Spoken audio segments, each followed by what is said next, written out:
démarrer l'enregistrement pour la vidéo YouTube. Bonjour YouTube. Merci à Donny Senji pour son abonnement, 5e mois de suite. Bonjour à Guigui Twix sur le chat. Bonjour à tous. Programme très chargé aujourd'hui parce que c'est les playoffs et pendant les playoffs évidemment, on est réactif. En gros, vous allez assister à l'enregistrement d'un podcast en direct parce qu'on va faire du débrief de match. Aujourd'hui, ce sera avec mon camarade Raphaël Masmejean qui va me rejoindre pour parler des deux matchs de samedi, celui entre les Baltimore Ravens et les Houston Texans et celui entre les San Francisco 49ers et les Green Bay Packers. J'ai oublié Unibet, bien joué très moche. Cette émission vous est présentée par Unibet. Vous avez le lien sur le chat en bas et vous avez le lien, le logo ici en haut qui est là. Et évidemment, c'est présenté par Unibet, des tours pour les paris en ligne sur la NFL, partenaire de TDA depuis 7 ans. Il faut que je mette à jour mes comptes, mais je crois 7 ans. Et donc, je disais quoi, partenariat avec Unibet, on se retrouvera à la fin de l'émission pour les cotes, évidemment. Du côté du programme, je le disais, le débrief des matchs, ça va prendre une bonne partie du programme du jour. Raphaël va me rejoindre pour ça. Ensuite, on parlera un petit peu d'actualité avec l'embauche d'Antonio Pierce. Et puis, on enchaînera avec un thème de la semaine consacré à la draft. Je recevrai Nitinia Simyong de l'équipe TD Actu, de l'équipe Draft TD Actu, précisément pour parler de la draft. Merci à Regavif qui a offert un abonnement à la communauté. Donc, je disais qu'on parlera de la draft. On parlera des meilleurs choix de la QV 2023, des moins bons aussi, et des équipes qui ont fait les meilleurs et les moins bons choix. On parlera aussi évidemment des matchs de ce soir, des meilleures cotes et puis du quiz. Dernier fauteuil de la saison avec moi, point d'interrogation. Bien vu, Alain je peux pas dire ce pseudo à l'antenne, sérieusement. Alain Mattei est un BG. Oui, c'est mon dernier fauteuil de la saison puisque ce sera Lucas la semaine prochaine puisque moi je serai sur M6 pour la finale de conférence NFC avec Raphaël. D'ailleurs, on sera sur la finale NFC. Donc ce sera 49ers contre vainqueur du Lions Buccaneers. Donc ensuite, je ne serai pas là pour le Super Bowl non plus, puisque je serai sur M6 aussi en troisième personne, c'est-à-dire que je serai à Paris quand les autres seront à Las Vegas, pour faire un petit peu le lien avec tout ça. Voilà pour le programme. Donc en effet, c'est mon dernier fauteuil de la saison pour moi. Ça fait un petit truc. J'y ai pensé avant, hein, pour être honnête. Pour vous dire, c'est pour ça que j'ai une chemise. C'est-à-dire, je me suis dit, c'est le dernier de la saison pour moi quand même. Tu vas t'habiller un peu correctement. Pas de sweat à capuche ou de hoodie aujourd'hui. Je me suis dit, bon, allez, on s'habille bien. Voilà, on se fait un petit truc, on se fait les contours proprement, on se fait un petit coup de tondeuse. Voilà. On félicite Greg et Lucas, nous dit Guigui Twix sur le chat pour hier soir, évidemment, Lucas et Grégory. Toujours au top, c'était sur W9 sur le match 49ers Packers. Et ils ont été évidemment très très bons nos deux camarades. Que d'émotions, des steaks. Bonjour à Sharky Attack qui arrive sur le chat. Donc oui, on a eu un très beau match commenté par nos deux camarades hier et c'est justement ce dont on va parler avec Raphaël Masmejean. Raphaël que je vais accueillir très prochainement, c'est-à-dire dans les secondes qui viennent. Il est en train de se connecter, à l'audio. On va le voir bientôt. Est-ce qu'on l'entend, Raphaël? Est-ce qu'on t'entend? Salut Alain, salut tout le monde. Et bim, il est apparu à l'écran. Bonjour Raphaël. Eh bien, bonjour tout le monde. Comment ça C'est bon, on va? m'entend bien? Ça Ouais, va? on t'entend très bien. Comment ça? Je vais Bien, jouer avec ton son au pire moi dans mes réglages. très bien. Donc Raphaël, comment ça se passe? Comment ça va au milieu de ce week-end de playoff? Eh ben écoute, ça va, on a eu deux premiers matchs plutôt sympas, surtout le deuxième. Surtout le deuxième. Non, non, C'est- ça va très bien et on attend le gros menu de ce soir. Eh bien écoute, Raphaël, on va faire sans plus tarder le débrief. C'est ce que je disais aux gens. Ils assistent un peu à un podcast en direct, hein, sur ce coup-là. On va donc débriefer ce qui s'est passé avec... je suis en train de chercher mon... Ah bah voilà, j'ai un petit problème d'affichage de web, mais on va commencer sans ça. Donc Raphaël, on va commencer par le match entre les 49ers et les Packers, parce que c'était quand même le plus récent et surtout le plus intéressant. 49ers 24, Packers 21. On a eu un match où les Packers avaient le ballon pour aller égaliser ou gagner à 1 minute de la fin. Jordan Love a été intercepté. Les 49ers avaient marqué le touchdown pour passer devant sur la possession précédente. Les Packers, qui n'auraient pas été derrière si leur kicker Anders Carlson n'avait pas manqué un coup de pied de 41 yards juste avant le touchdown des 49ers. 49ers. Des Packers qui étaient aussi à 2 sur 5 dans la zone rouge, c'est-à-dire qu'ils n'ont marqué que 2 touchdowns dans 5 passages dans les 20 yards adverses. Est-ce qu'ils ont pris une leçon de réalisme, Raphaël? Oui, oui, oui, forcément. On peut dire qu'ils ont pris une leçon de réalisme parce que pour le coup, de l'autre côté, San Francisco n'est allé qu'une fois dans la red zone et a marqué un touchdown sur ce passage. Et, et on va dire que San Francisco a marqué par quelques coups d'éclat de certains de ses joueurs sur 2 drives plus ou moins précis. Et donc, c'est vrai qu'on a eu le sentiment que San Francisco, par moment, était peut-être plus serein et plus certain de sa force et de son expérience et qu'ils ont eu, en tout cas, ils n'ont pas lâché, ils ont senti que ça pourrait le faire jusqu'au bout. Donc oui, le réalisme a penché du côté clairement des 49ers sur ce match. 1 sur 1 dans la zone rouge pour les 49ers, 2 ballons perdus pour les Packers, aucun pour les 49ers. Plus de yards au total, plus de yards par action pour San Francisco. Les stats disent que c'est un succès logique. Pourquoi on a l'impression que c'est un petit hold-up quand même et que c'est pour ça notamment que c'était le titre de Marc qui était au résumé? Je pense qu'on a cette impression-là parce que San Francisco arrivait quand même dans ses playoffs avec le statut de vrai numéro un très largement, j'ai envie de dire, en NFC. On s'attendait quand même à ce qu'il déroule un peu plus facilement face à une équipe des Packers qui avait la main chaude, assurément, mais qui était malgré tout numéro 7 de la saison, équipe avec un quarterback inexpérimenté dans ses joutes de playoffs. Donc, on s'attendait à ce que San Francisco s'en sorte beaucoup mieux que ça. Et du coup, ce scénario du match où ils sont très faiblement devant au score à la mi-temps, et puis derrière, ils courent après le score en deuxième mi-temps, et finalement, ils nous reviennent, ils nous repassent devant que sur le dernier drive. Voilà, c'est ça qui crée ce sentiment de hold-up, c'est le côté, tu repasses devant au score que sur un dernier drive, alors que tu as donné le sentiment une bonne partie du match que bah, c'était plus compliqué que prévu, que c'était plus difficile d'être devant. Donc, je Moi, pense que c'est là-dessus que le côté hold-up se joue. Après, effectivement, c'est pas vraiment un hold-up dans le sens où, par exemple, on parle de l'attaque, mais la défense de San Francisco a fait quand même ce qu'il fallait en bloquant plusieurs fois l'attaque de Green Bay. Donc, on peut pas enlever la performance défensive non plus, par exemple. c'est ce que j'allais te demander, c'est est-ce qu'au final ils n'ont pas fait ce que font souvent les grandes équipes dans ce type de match-là aussi, c'est que ils se sont jamais laissés larguer vraiment. Hmm. Et ils ont réussi à serrer le jeu à la fin dans le réalisme. Pour notre génération, c'est un peu, ça rappelle le foot allemand, tu vois, des années 80-90. Tu vois, ce petit côté un petit peu, pas très glamour, mais à la fin ça gagne. Parce que ils sont très bien limités en début de match. Et ils vivent sur quelques gros coups. Il y a le touchdown de 32 yards de George Kittle qui est sur une troisième tentative. Il y a une course de 39 yards de Christian McCaffrey. Mais au final, est-ce que, encore une fois, ils n'ont pas fait ce truc-là, quoi, des grandes équipes qui est ok, on n'est pas dedans, mais on se fait pas détacher, quoi.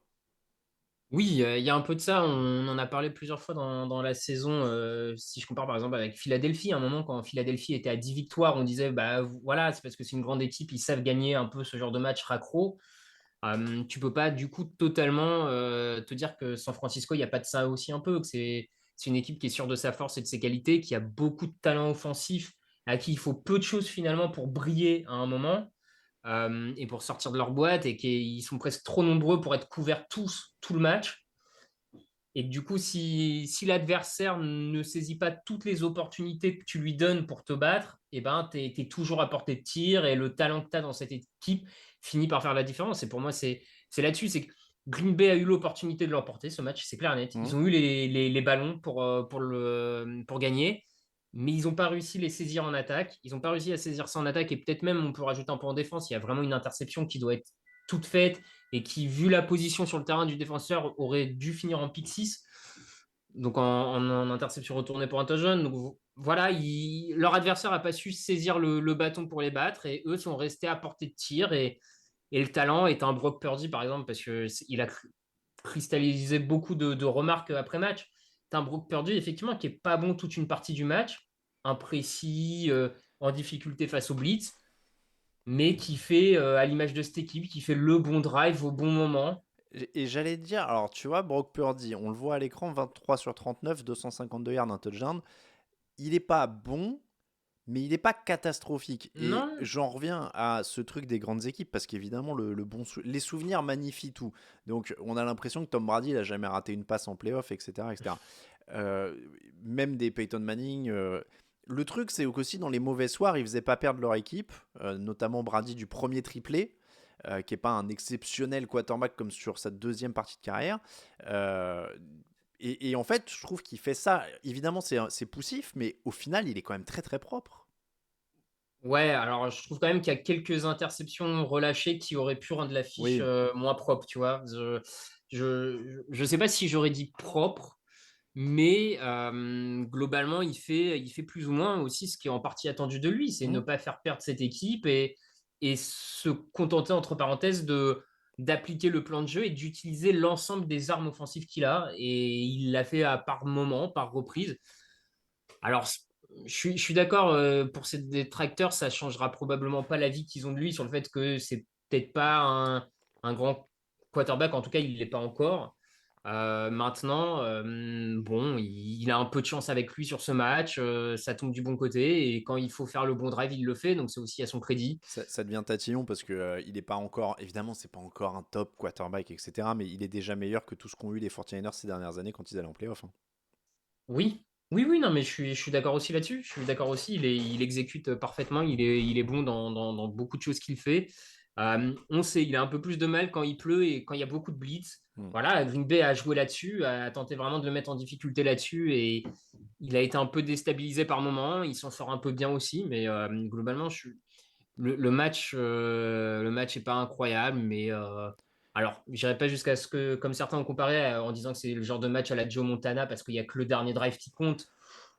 J'irai pas utiliser ce genre de comparaison parce que je suis toujours un peu gêné par ça. Je trouve pas qu'un quarterback fasse une grande performance quand il y a juste un bon drive, on va dire. Non, mais Mais mine de rien, tu vois, pour relier à un Brady de début de carrière aussi, pourquoi pas, ouais, il fait un match où c'est hmm. pas parfait tout le temps, mais il y a des bons moments décisifs. Oui, oui, il sait être bon par moment et pour le Tu, moment, ça suffit à cette équipe. tu vois, Donc, on est quand même dans beaucoup d'instantanéité qui fait que j'ai l'impression qu'on attend maintenant des mecs qui lancent tous 3 touchdowns, aucune interception, 300 yards par match parce que ça ravirait Twitter et Facebook, mais en vrai, ça n'existe pas. ouais, ouais, bien Donc il a sûr. fait le match qu'il fallait, j'ai envie de dire. Évidemment, en plus, tu le disais, il y a du monde autour de lui. Christian McCaffrey, 17 ballons, 98 yards de touchdown, plus 7 réceptions derrière pour 30 yards, mais 7 réceptions quand même.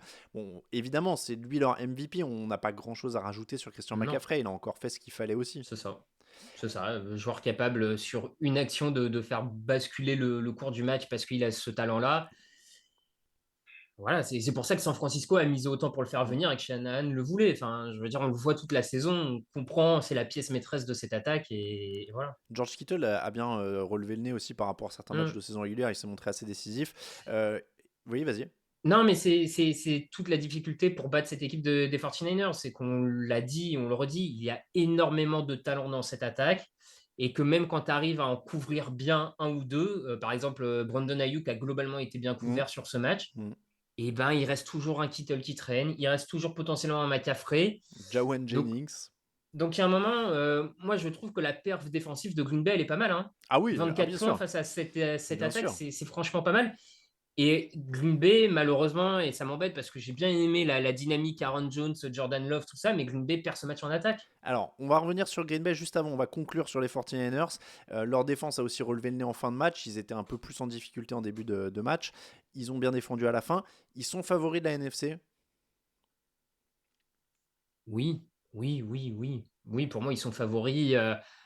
Trop de talent des deux côtés du ballon, équipe complète, qui a quand même une certaine expérience, maturité maintenant des playoffs et de ces matchs-là. Hmm. Ouais, oui, D'autant que justement, ils gagnent en ayant l'impression que tout se passe pas bien. c'est ça. Tout n'est Ouais, pas ouais, parfait, non, donc ça clairement. veut dire qu'ils en ont encore un peu sous la semelle. Le truc à surveiller, ce sera l'absence éventuelle de Dibo Samuel, blessé à l'épaule. On en reparlera notamment dans l'émission de preview, on en saura plus à ce moment-là. Je reviens en effet sur Green Bay que tu as évoqué. Je sais qu'il n'y a pas de victoire morale, mais tout de même, est-ce qu'on n'a pas insisté à un truc qui se crée un petit peu ces dernières semaines autour de Green Bay? Je trouve que c'est une équipe qui est quand même super attachante. Hum, Euh, je, sur ce match, moi j'ai l'impression qu'ils ont gagné plein de fans. Et que c'est une des équipes un peu à suivre. Jordan Love, il a gagné des fans. Cette équipe, elle a gagné des fans. Et tu vois, on parlait de matchs diffusés sur des chaînes publiques ou des choses comme ça. C'est des moments, enfin des chaînes gratuites, je veux dire. C'est des moments où tu gagnes, je trouve, des supporters, quoi. oui, complètement, hein. C'est une équipe, on ne savait pas exactement à quoi s'attendre d'eux en début de saison. Ça a été un peu plus compliqué sur la première partie et il y a eu vraiment un renversement en cours de saison. avec là une équipe de Green Bay qui, bien sûr, va regretter la défaite par rapport au scénario du match, parce que franchement, ils passent pas loin d'être en finale NFC, Ouais, ce qui est ouais. quand même absolument incroyable par rapport au début de saison. Mais la saison, elle est réussie du côté de Green Bay. Tu as, quand même globalement une certitude sur Jordan Love. Alors bon, de mémoire, il est quand même en fin de contrat, donc faut re-signer, tout ça. Je ne sais pas exactement comment tu gères ça, ce deal, j'en sais rien. Mais bon, tu vas vouloir le re-signer, c'est certain. Et il s'est créé une alchimie autour de lui, de sa jeune escouade de receveurs, où il est capable toujours, match après match, d'en faire sortir un ou deux.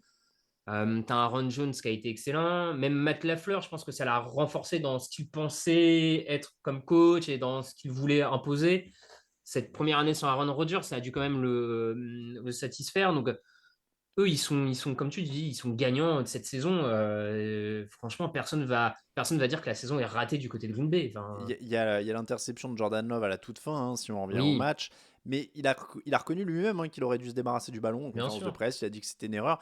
Mais je trouve que ça remet rien en cause. C'est une expérience. Il faut se faire un peu, des fois en playoff, prendre des chocs, prendre Ouais, des ouais, défaites. Brett Favre, il lançait les mêmes au c'est milieu de ça. sa carrière, à la fin de sa carrière. Enfin, voilà, on va pas dire oui, mais c'est parce qu'il est jeune, il a fait n'importe quoi. Il y a plein de quarterbacks qui ont fait cette erreur-là. Et Bien voilà. sûr.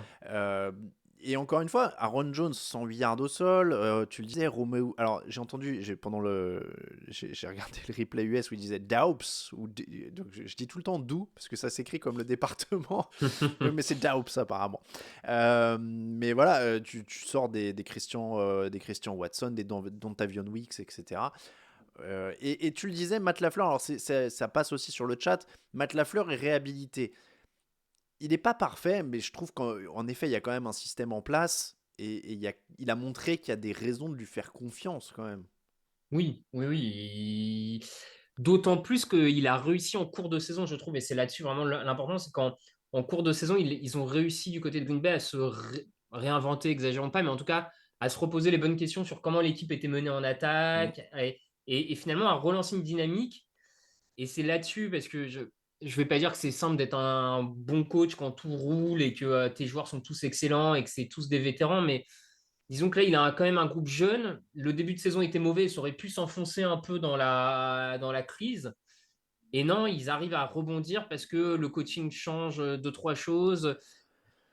Donc c'est forcément à son crédit. Et oui, du côté de Green Bay, tu peux te dire que Matt LaFleur, tu lui laisses encore quelques années pour voir jusqu'où il Mm. pousse avec Jordan Love, c'est certain. Et puis c'est pareil, hein, je veux dire, les coachs, c'est un peu comme les quarterbacks, c'est-à-dire qu'il faut que ça mature un petit peu. Alors oui, il y a des trucs qui n'ont pas été parfaits, il y a des appels de jeu qui n'ont pas été Et parfaits, etc. Mais quand on se rappelle comment on se moquait d'Andy Reid pour sa gestion de l'horloge, par exemple, à l'époque où il était à Philadelphie, ou des choses comme ex- ça. Oui, et t'as totalement raison. Et là, sur ce match, tu peux pas tout reprocher à Lafleur non plus. Enfin, c'est pas Matt Lafleur qui rate le field goal. Mm. C'est pas Matt Lafleur qui, sur la quatrième tentative, qui est refusé aux Packers, qui place le ballon de manière un peu aléatoire encore en 2023. Enfin Mm. voilà, il y a quand même des choix qui. Enfin, Green Bay atteint quand même 5 fois la red zone et à peu de choses près, les points ils sont là. Donc c'est Mm. c'est pas que du là-dessus, c'est aussi des faits de jeu à un moment de tes joueurs sur le terrain sur lesquels t'as pas forcément de prise en tant que coach, quoi. Tu peux pas Mm. tout gérer de A à Z. Donc je suis d'accord, ouais. Ouais, moi, j'avoue que je suis un peu déçu. J'espérais qu'il y ait une des surprises qui passent, les Texans ou les Packers, qu'on ait un petit pousset quoi, en finale de conférence. Mm. J'avoue que là, on n'était pas loin de l'upset. J'étais un peu triste pour eux à la fin de ce match. La défense, ça revient aussi beaucoup sur le chat. Joe Barry, le coordinateur, lui aussi, il a pris très très cher pendant la Ouais. saison. Les supporters des Packers, on en connaît quelques-uns dans la rédaction, étaient quand même pas très très enchantés par le travail. Ils ont quand même été très très bons pendant le début de match, notamment. Euh, Qu'est-ce qu'on fait du coup? On change rien pendant l'intersaison? Bah, moi, j'aurais tendance à te dire, on change rien sauf si grosse opportunité au poste de coordinateur défensif. Là, Hmm. tu vois, après, c'est des questions de réseau entre la fleur, le réseau qu'il peut avoir, on va dire, dans la ligue, sa capacité à faire venir un autre coordinateur. Si tu es certain de pouvoir faire venir un mec meilleur, parce qu'il y en a, donc pourquoi pas? Maintenant, je suis pas choqué s'ils n'ont pas envie de repartir à zéro avec un jeune coordinateur qui n'a pas forcément fait ses preuves, ils n'ont pas de certitude et qui préfèrent partir sur cette fin de saison et redonner confiance à Joe Barry. Bon, je serais pas choqué outre mesure pour le coup. Ouais, c'est toujours le gros dilemme de fin de saison quand tu as un bon Hmm, run de fin de saison, quoi, de savoir si ouais. c'est quelque chose de durable ou pas. aucun des deux choix ne me choquerait, pour être honnête. En tout cas, ils ont une belle base de construction. Pour revenir sur Matt Lafleur, parce qu'on parle des coachs, mais mine de rien, encore une fois, quand on le laisse travailler sans avoir un quarterback un peu trop envahissant, le système a quand même montré qu'il avait même pas de receveur numéro un à proprement parler. Hum, Et ça, c'est quand même aussi une performance de réussir à bâtir quelque chose d'équilibré qui tient sur ses deux jambes sans avoir une superstar au poste de receveur. Enfin, tout à fait. il y a quand même des bonnes choses. En tout cas, ce sera une des intersaisons intéressantes à suivre. En effet, il y a une prolongation de contrat à venir pour Jordan Love. Du coup, si je dis pas de bêtises, il est Bah, je éligible. crois, ouais. Ouais, ouais, tout à Donc, fait. il y aura sûrement un gros contrat qui va arriver avec les attentes qui viennent avec. Et puis l'année prochaine, ils seront un peu plus attendus. Mais s'ils confirment, ça peut faire une très belle NFC Nord, mine de rien. Et Hum. ils peuvent vite revenir jouer les premiers rôles. Parce que Ah oui, oui, oui, là, c'est sur le clair. papier, si les Vikings re-signent Packer Cousins, tu te retrouves avec des Packers qui seront juste derrière les Lions, quoi. C'est ça. Ça va être intéressant.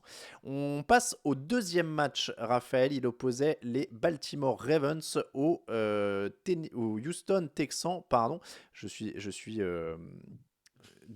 je suis comment dire, déconcentré parce que la mise en page est un peu bizarre sur mon écran. Donc Ravens Texans. Oula, ouais, voilà, là il y a du stroboscope là. Donc Ravens Texans, Ravens 34, Texans 10. Le premier match du Divisional Round qui a connu moins de suspense, en tout cas sur la deuxième partie du match. Hum. 10 partout à la pause. Apparemment, Lamar Jackson aurait poussé une gueulante dans le vestiaire. Il a dit lui-même en conf de presse qu'il avait dit beaucoup de jurons dans le vestiaire à la mi-temps. Et ça a marché puisque les Ravens ont marqué 24 points en deuxième mi-temps et n'en ont pas pris un seul.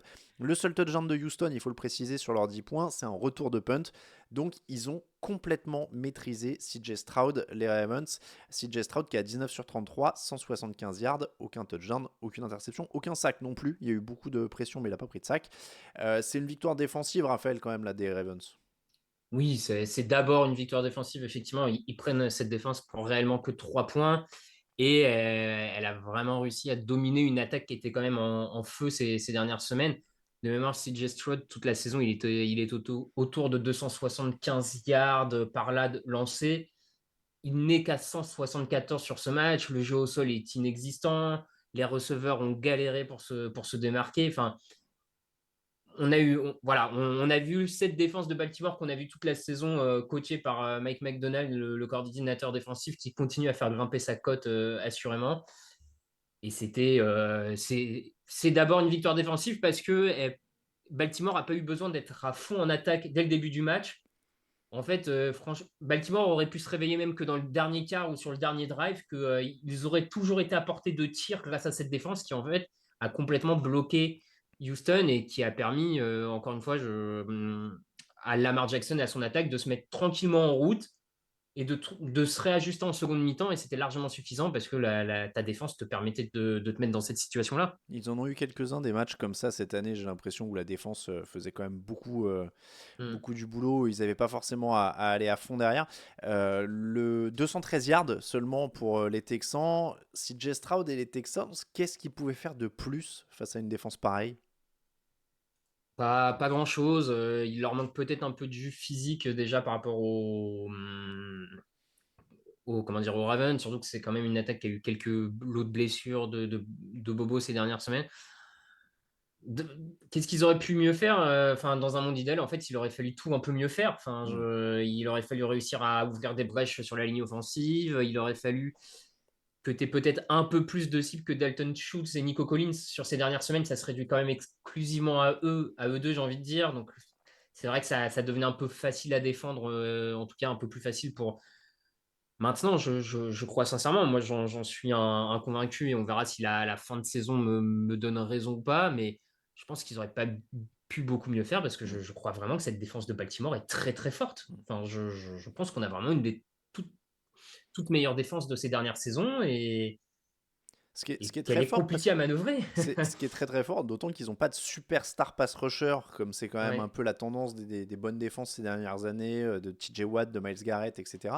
Eux, ils n'ont pas ça particulièrement. Non. C'est Justin Madubuike, je crois, leur meilleur sacker, hein, Oui, ouais, ouais. si je dis pas de bêtises, statistiquement sur la saison régulière. Donc, c'est vraiment, pour le coup, un système bien mis en place, bien coaché. C'est quand même très très fort. Évidemment, il y a des bons joueurs, hein, je dis pas, mais voilà, il n'y a pas de pass rusher superstar. Et dans l'autre sens, donc l'attaque des Ravens, 118 yards à la mi-temps, 52 yards à la passe seulement pour Lamar Jackson. On commençait à avoir des mauvais flashbacks du passé, de leurs échecs en playoff, etc. Et puis finalement, ça a sonné la révolte en deuxième mi-temps. Ils avaient besoin de se faire peur et puis c'est bon, on met de côté justement les fantômes du passé. Il y avait peut-être un peu ça, effectivement. On a quand même eu en deuxième mi-temps des bons ajustements de Todd Monken, le coordinateur offensif, qui, je pense, a quand même dit à Lamar Jackson de jouer plus vite, de libérer plus vite la balle. Lamar Jackson, sur la première mi-temps, il est à 3,7 secondes avant de lancer la passe en moyenne. En deuxième mi-temps, il passe à 2,5. Enfin voilà. Et c'est ce qu'on avait vu, ce qu'on avait dit cette saison. Quand Lamar Jackson arrive à lancer vite et à trouver ses cibles en rythme, plutôt que de chercher forcément à étirer les jeux, à gagner du temps, c'est quand même plus efficace pour faire bouger les chaînes. Et pourtant, ils ont été blitzés. Hein. Pour le coup, il a été blitzé, Lamar Jackson. Je veux dire, Demeco Ryans, il a envoyé tout ce qu'il pouvait, tout ce qu'il voulait sur Lamar Jackson. Mais progressivement, ils ont réussi à se débarrasser du blitz, en tout cas à bien jouer avec.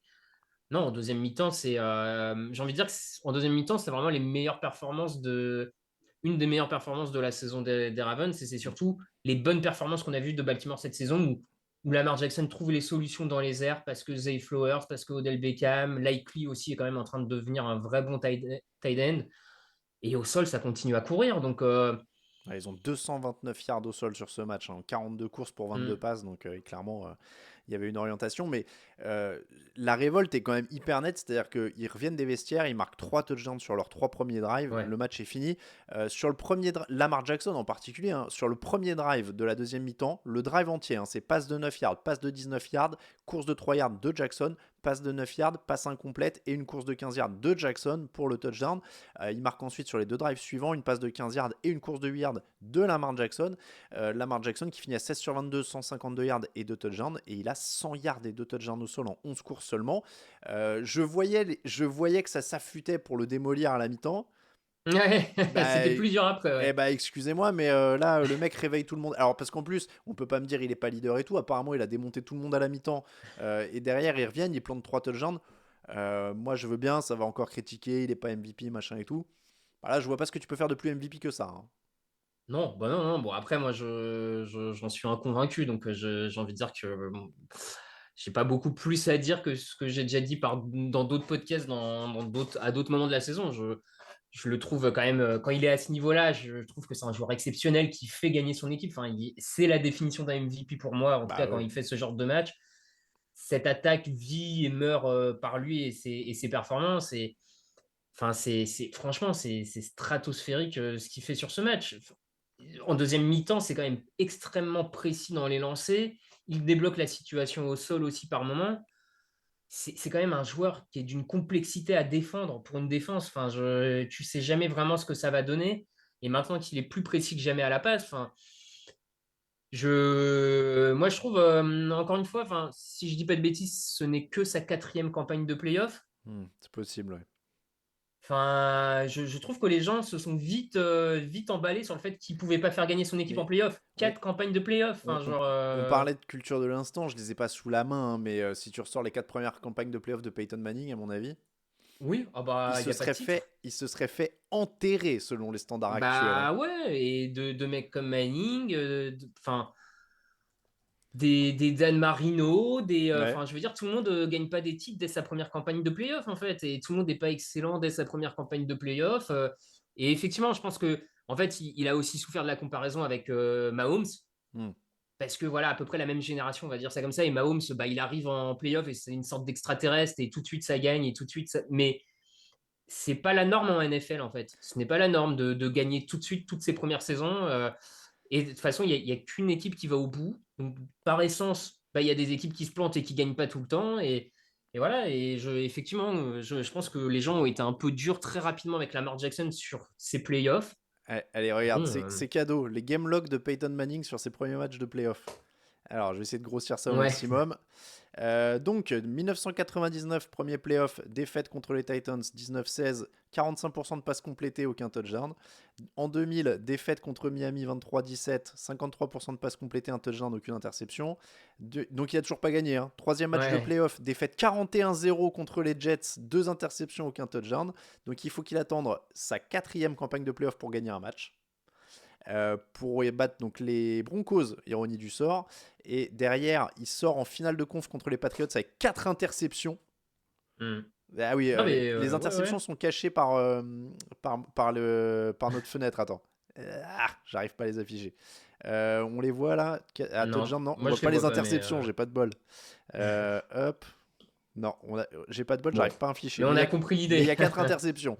L'année d'après, donc, il perd au deuxième tour contre les Patriots, aucun touchdown, d'une interception. L'année d'après, il perd. Donc, ouais, enfin, on en est à son 13e match de playoff pour gagner le Super Bowl. Voilà. Non, mais. Et c'est pas le seul dans ce cas-là, mais enfin, effectivement, on a trop tendance à ne juger. Et c'est normal aussi. Nous Oui, aussi, bah, des on est fois, on dans pousse à l'instant. ça. Enfin, voilà, on va pas faire on va pas faire comment dire, les naïfs et mais ce que je veux dire par là, c'est qu'il n'en était qu'à quatre campagnes de playoff ou trois, je sais plus exactement là si Mhm. c'est la quatrième ou la cinquième, mais bon, ça n'avait pas toujours été dans le bon sens. On peut aussi laisser le temps au gars d'atteindre la maturité. Il a 27 ans, si je ne dis pas de bêtises. Oui. Enfin, tu vois, 27 ans, ne pas avoir gagné un Super Bowl jusqu'à maintenant, c'était pas non plus un scandale dans ta carrière NFL, quoi. Enfin, Il a 27 ans et 14 jours. Il est né le 7 voilà. janvier.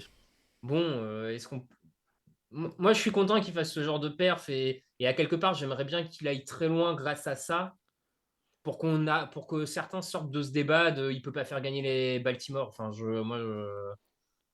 C'est ses 5e playoff, je viens de vérifier. voilà. C'est ses 5e playoff et il avait gagné qu'un seul match. Jusque-là, si je ne dis pas, ouais, il avait gagné qu'un seul match. Donc c'est sa deuxième Bon, victoire tu en vois. playoff.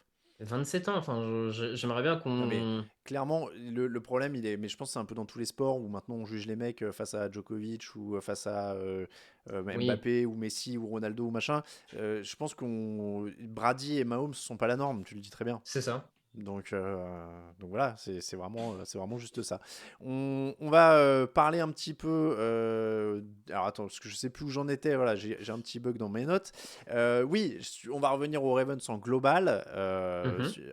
après Jackson. Est-ce que les Ravens sont favoris de la FC comme les 49ers de l'autre côté de la NFC? C'est-à-dire que j'ai l'impression que là, on a quand même montré que les deux c'était les plus forts, non, de chaque côté. Oui, oui, oui. Pour moi, c'est effectivement, ce sont les favoris en AFC. Moi, j'irais même jusqu'à te dire que c'est même les favoris NFL tout court. Hmm. En tout cas, leurs prestations, alors toujours dur à comparer, ils jouent pas le même adversaire, hein, mais leur prestation d'hier me fait quand même sacrément, me renforce dans l'idée qu'ils sont favoris au titre. Voilà, après, c'est les playoffs, hein, on sait très bien comment c'est la NFL, ils iront peut-être pas au bout, mais oui, Non mais favoris. disons que les deux ont une capacité de rouleau compresseur Oui. assez terrifiante et c'est vrai que bah, quand t'as Lamar Jackson en plus, le rouleau compresseur a l'air encore un peu Mm. plus terrifiant quand tout marche bien, mais les deux ont une défense qui peut être très très forte, les deux peuvent être des rouleaux compresseurs en attaque dans des styles un tout petit peu différents. Bon, je pense qu'on a nos deux favoris de chaque côté, en tout cas, et c'est pas pour rien que les deux ont tué la belle histoire des petits poussets qui se présentaient en face. On va finir avec ça d'ailleurs. Pour les Texans, c'est quoi la suite, la priorité numéro 1 de l'intersaison pour toi? Continuer à se renforcer un peu partout, ligne offensive, peut-être un vrai receveur numéro 2 aussi à faire émerger. Enfin, ils ont des atouts pour se renforcer. Il y a quand même pas mal de free agents, hein, si je dis Hmm. pas de bêtises. Il y a une bonne dizaine de joueurs sur lesquels il va falloir réfléchir. Par exemple, Dalton Schultz, par exemple, Hmm. le tight end, qui ont des joueurs qui ont eu un vrai impact cette saison. Donc, il va falloir gérer ça. Mais bon, la reconstruction est tellement plus rapide que ce qui était prévu. Je pense même que le plus dur, ça va être de confirmer l'an prochain. Oui, ah bah Parce oui, que, oui, oui. il y a un gros travail pour confirmer l'an prochain quand même. Clairement. Ouais, et les Jaguars l'ont montré dans la même division, Voilà, hein, donc. c'est ça. Mais j'ai l'impression quand même que comme les Packers, c'est une équipe qui a gagné beaucoup d'espoir et de fans en une semaine Ah là. bah oui, je pense, ouais. Bon, c'est Ouais, deux équipes qu'on a envie de revoir, honnêtement. totalement. On est assez impatient. Voilà pour les débriefs des deux matchs. Raphaël, est-ce que tu veux rester avec moi juste pour faire un tout petit peu d'actu? On disait que c'est une sorte de podcast en direct. Est-ce que tu veux Vas-y. faire une petite page d'actu? C'est simple, c'est ça. Allez. Antonio Pierce confirmé au poste d'entraîneur. C'est la dernière actu qui est tombée depuis le dernier podcast au niveau entraîneur. Donc Antonio Pierce, il était intérimaire du côté de Las Vegas. Il est confirmé en tant que coach. Pour une fois, les Raiders ne sont pas allés au clinquant. C'est vrai. Il avait un bilan de 5 victoires pour 4 défaites. Il a 45 piges. Est-ce que pour toi, c'est le bon choix? Je sais pas si c'est le bon choix. C'est toujours dur sans savoir vraiment quelles étaient la capacité des Raiders à les attirer mieux. Hmm. C'est toujours un peu compliqué. Maintenant, je comprends aussi le choix. Les 2 derniers gros contrats de coaching ont complètement raté. Ils doivent beaucoup d'argent à ces 2 coachs. Peut-être qu'une solution un peu plus low cost, le temps d'assainir tout ça, c'est pas. Puis les joueurs, pour le coup, avaient l'air d'être totalement derrière lui. Hmm. Alors, c'est pas toujours une bonne idée de suivre les joueurs parce que les joueurs sont pas toujours les mieux placés pour savoir ce qui est bien pour la franchise. Hmm. Mais bon, quand t'as Max Crosby qui commence à se dire s'il est pas retenu, je demande mon transfert. Et puis là, ça s'est bien passé en termes de collectif, de dynamique. La défense était beaucoup meilleure, était clairement meilleure, ce qui est son domaine. Il a dit qu'il se connaissait pas en attaque et que son boulot là, c'était de trouver un bon coordinateur offensif. Écoute, on va lui laisser le bénéfice du doute. Ouais, moi je suis dubitatif au sens où, comme tu le dis, ils ont essayé le clinquant 2 fois de suite et ça s'est planté dans les grandes largeurs. C'était des coachs offensifs à chaque fois, ça s'est planté à chaque fois. Dans l'esprit, d'autant qu'il y a un papier qui est en préparation sur le site par notre statisticien Clément qui dit le papier grosso modo va vous montrer si c'est mieux d'embaucher un profil offensif ou défensif. Le mieux a l'air d'être quand même plutôt l'offensif, et vous verrez pourquoi dans le papier. Sur la foi de cet article-là, bah forcément, je me dis, bon, l'ancien défenseur, etc. Je suis comme toi, je me méfie de l'enthousiasme des joueurs. Euh, voilà, donc, mais on peut Hmm. pas savoir. Là, on est dans la boule de cristal, hein. On voulait en dire un mot Ouais, parce que bien sûr. voilà, c'est l'info, on vous transmet l'info. C'est pas du tout de l'analyse sur du. Voilà, il a 5 victoires, 4 défaites, ce qui est pas indigent vu l'effectif qu'il y avait. Hmm. Ça, on peut le dire, c'est sûr. Et une défense, honnêtement, une défense cette saison qui a été meilleure que ce qui était attendu par rapport à l'effectif, par rapport à tout C'est ça, vrai. ce qui était son secteur, tu vois. Donc, et l'équipe, pour le coup, on peut pas lui reprocher pareil d'avoir remobilisé l'équipe qui avait l'air d'être en Mm. ruine et en train de couler sous McDaniels. Il a quand même un peu. En fait, moi, je peux pas me prononcer tant qu'on sait pas qui l'embauche comme coordinateur Ouais, offensif, je suis puisqu'ils d'accord. ils ont Non, mais viré c'est le ça. staff offensif. Donc, C'est ça. C'est ça. Je suis totalement d'accord avec toi. donc voilà. S'il arrive à trouver une petite pépite coordinateur offensif et que ça clique, Mm. pourquoi pas, tu vois. Et, Enfin. et éventuellement un quarterback d'ailleurs, hein, parce que Garoppolo ou Ouais, O'Connell. voilà, ça va aller de pair avec le nouveau coordinateur offensif qui, à mon avis, va être interrogé là-dessus. Qu'est-ce que tu Mm. fais? Qu'est-ce que tu veux? Ouais, ouais, Et ça sera le plus convainquant je, là-dessus. je Ouais. suis pas hyper convaincu par ce truc-là. Bon, en tout cas, voilà Mm. pour l'actu et voilà pour le débrief. Merci beaucoup, Raphaël. Eh ben, c'était un plaisir. Et on se retrouve bon, dans le débrief des 2 autres matchs déjà. Et puis après, Mm. on se retrouvera pour la finale NFC sur W9. Tout à fait, tout à fait. Eh bien, Ça va être merci. sympa. Bah ouais, carrément, carrément. Merci encore, Raphaël. En tout cas, Bonne soirée à tout le je monde. vais te kicker de la conversation Zoom pour Ça récupérer marche. Nitinia. Merci beaucoup, Raphaël. À bientôt. Ciao. Ciao. On va donc, eh ben voilà, il est sorti de lui-même, Raphaël. Donc on va enchaîner. Bah écoutez, sans plus tarder, hein, avec le thème du jour, parce qu'il y a tellement de trucs que je suis même pas sûr qu'on rentre tout. On va faire un peu plus court sur le thème du jour. Nitinia me comprendra, je l'espère, mais on va devoir aller un peu vite. Hop là, regarde, on va attendre qu'il soit disponible. Nitinia, tu nous dis quand on t'entend. Ah, il a mis la casquette. On sait qui supporte ce soir. Bonjour tout le monde, salut Alain. Comment ça va, Nitinia? Écoute, ça va bien, je viens de faire un foot il y a à peine quelques heures, donc là je suis en pleine Ah, forme t'es dans les endorphines là, t'es tranquille après exactement, le petit ouais, sport quoi. exactement, donc là ça va. Très bien. Bon, Ouais, du coup, tu t'es fait traiter de bandwagoner sur le chat vu que tu as une casquette des Lions. Visiblement, tu supportes Dan Campbell. Pourquoi? ouais j'aime bien l'effectif, j'aime bien l'équipe, en tout cas cette saison, en tout cas j'ai bien aimé, mais j'aime bien aussi la casquette, hein, parce que voilà, avec Ok, le très bien. lion, C'est le le bleu logo, quoi. c'est... Tu restes à peu Ouais, près dans les voilà, couleurs. c'est ça, voilà, Très bien. exactement. Très bien. Bon, en tout cas, merci Nitinia d'être avec moi. J'allais dire nous, je sais pas pourquoi, je suis tout seul. Nitinia, le thème du jour, c'est la draft QV 2023, le petit Mhm. bilan de la draft. Alors, on va devoir aller un peu vite parce que on a pas mal de choses aujourd'hui. On a un peu débordé forcément.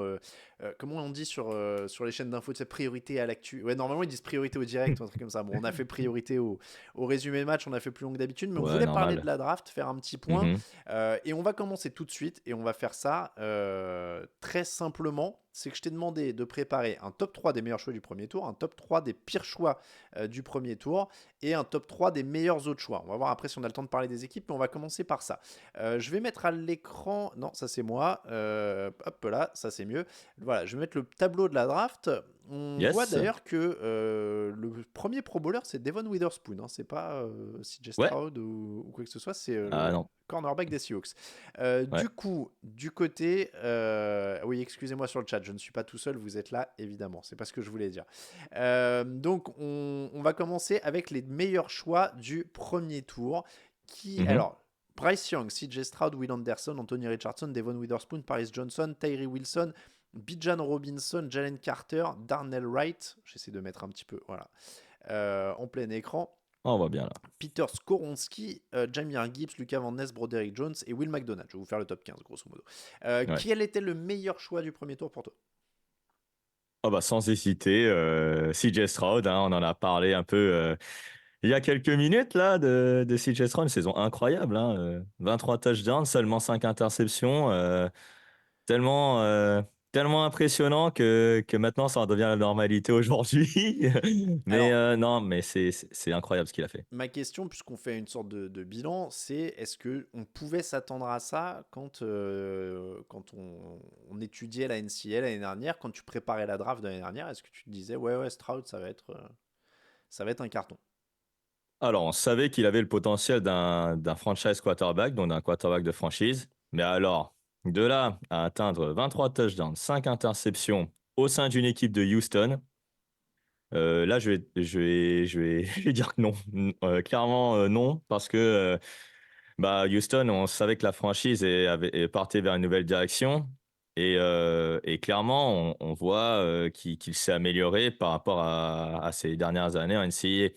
Le quarterback, il était vraiment en progression constante, en tout cas pendant toute cette année rookie. Et il n'a pas fait, je pense, un seul mauvais match de la saison. Il a juste manqué un match. Mm. Et ce match-là, bah, Houston l'a perdu. Mm. Et la preuve, c'est qu'il a amené Houston en Divisional Round cette saison. De là à ce qu'on dise l'an dernier qu'il allait faire une saison comme celle-là, Mm. je pense que personne n'aurait dit ça. Ouais, donc c'est quand même intéressant de savoir que même pour les observateurs NCAA, même en sachant qu'il était deuxième choix de la draft, évidemment il n'était pas le premier, on y reviendra, mais mine de rien c'est déjà énorme d'être deuxième choix de la draft, malgré tout Mm. ça, il y a quand même de la surprise. Ton deuxième choix, dans le top 3 des meilleurs choix du premier tour, on parle que du premier tour, je vous signale pour l'instant. Mm. Mon deuxième choix, c'est Devon Witherspoon, justement, Le premier Pro Bowler. le premier pro bowler de la liste. Devon Witherspoon qui a fait une saison assez incroyable. Il a vraiment relevé le niveau de la défense de Seattle, de l'exigeante, pardon, défense de Seattle. En plus, Tarek Woolen a bien galéré cette saison, mais lui, pas du tout. Il a fait vraiment des statistiques assez incroyables déjà. Voilà, une interception, 79 plaquages, c'est énorme. Il a même fait 3 sacs. Donc, c'est vraiment une saison, lui aussi, assez incroyable en rookie. Honnêtement, c'est aussi une belle surprise de Witherspoon. Déjà, c'était une surprise de le voir cinquième, Mm. déjà, premièrement. Mais il a fait que confirmer tout le bien qu'on pensait de lui lorsqu'on l'évaluait avec l'équipe draft en NCAA. D'autant que c'est pas facile de confirmer, généralement pour les cornerbacks choisis haut, j'ai toujours l'impression que c'est quand même un peu qui tout double. Hein. Il y a eu beaucoup de... Ah bah, au moment de la draft, cinquième choix, Mm. on prend un cornerback. Forcément, enfin, je l'avais écrit en plus dans le live de la draft, c'était une mini surprise parce que c'est un joueur du premier tour, hein. Mais de Mm. là à le voir top 5, Ouais. c'était un peu prématuré. Et même, on se disait, mais Seattle, ils ont plus besoin d'un pass rusher au lieu d'un cornerback. Mais voilà, ils sont tombés amoureux du joueur dès le cinquième choix. Voilà, ils ont pris un autre joueur au premier tour également. Mais oui, belle surprise. Et puis, il fait mieux qu'un cinquième choix de draft parce Mm. que faire 12 passes défendues, une interception, 3 sacs et de très belles performances tout au long de la saison, être régulier, c'est très fort. Le troisième, alors je vois que tu vas faire des déçus dans le chat, vas-y, c'est qui le troisième? Le podium. Alors, Je, Le dé- troisième je choix, ouais. descends, Ouais, je ouais, ouais, descends. descends, Descends je encore un peu. descends, Descends, je descends encore un peu. descends. Et on s'arrête là. On s'arrête là. Il est au 23e choix.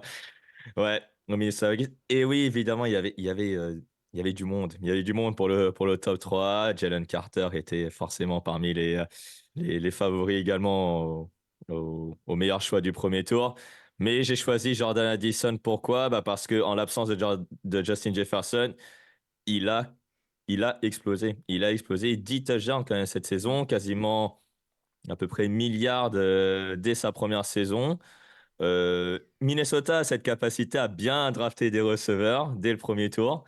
Et là encore, il y a un bel exemple avec Jordan Addison qui a montré que c'était un bon receveur numéro 2.